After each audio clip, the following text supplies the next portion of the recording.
ကူးစဲကြော်လဲဖမ်းတယ်တသေးမတူလဲဖမ်းတယ်အကုန်လုံးကိုဖမ်းတယ်စာရွက်တိတိလေးနဲ့ပဲကျန်တော့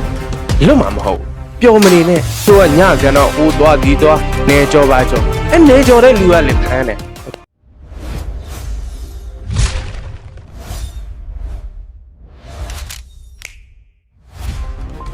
အခုထိုင်းနိုင်ငံမှာ3လတိအမိတ်ချထားတဲ့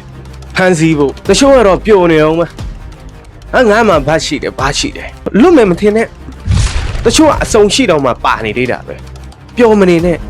တချို့ကညစံတော့ဟိုသွားဒီသွားဟိုနေကြောပါကြောနေကြောတဲ့လူကလည်းဖမ်းတယ်90ကြောလည်းဖမ်းတယ်တသေးမတူလည်းဖမ်းတယ်အကုန်လုံးကိုဖမ်းတယ်စာရွက်တိတိလေးနဲ့ပဲစံတော့လွတ်မှာမဟုတ်စာရွက်စာတမ်းမရှိတဲ့လူကဖမ်းမိစဉ်မြန်မာနိုင်ငံကိုပို့နယ်စပ်ကိုပို့ပြီးရင်ဘယ်သူလက်ထဲရောက်တယ်စင်တော့ခင်ဗျားတို့သိရဘယ်လိုဖြစ်လာမလဲဆိုတော့ခင်ဗျားတို့သိပြီလားကျွန်တော်ပြောစရာမလိုအခုချိန်မှာထိုင်းနိုင်ငံမှာ3လတိဖမ်းဆီးမဲ့အမိတ်ဆိုတာကအကုန်လုံးကိုစင်တော့စစ်ဆေးတာကျွန်တော်တို့မြန်မာနိုင်ငံသားခုတည်းမဟုတ်ဘူးအခုစင်တော့တစ်လတော့မပြည့်ဘူးအယောက်1000ခန်းနဲ့ရတယ်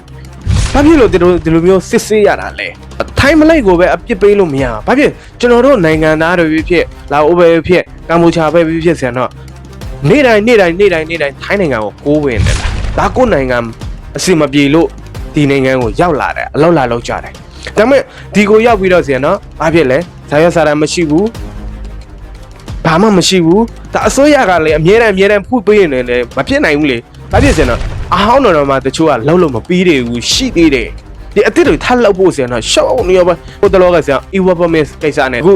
အစိုးရတွေကပြန်ပြီးတော့ဖြုတ်ပြစ်မလားပြင်ဆင်မလားဒီ e-permit စနစ်ကစနစ်တကျ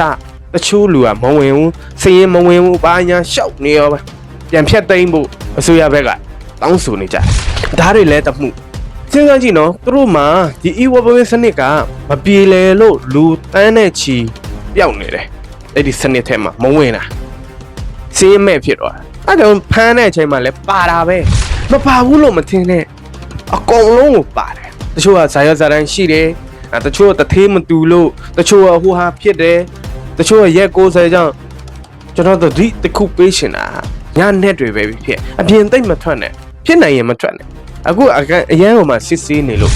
နေကြော်တာတွေဒီဆိုင်အရင်တော့ကဆရာနဲ့နေဘလောက်ပဲကြော်ပဲဘယ်မြို့နယ်ကိုပဲတွားဘာမှမဖြစ်ဘူးအခုချိန်မှာနေတခုကြော်လာပြီးဆိုရင်တော့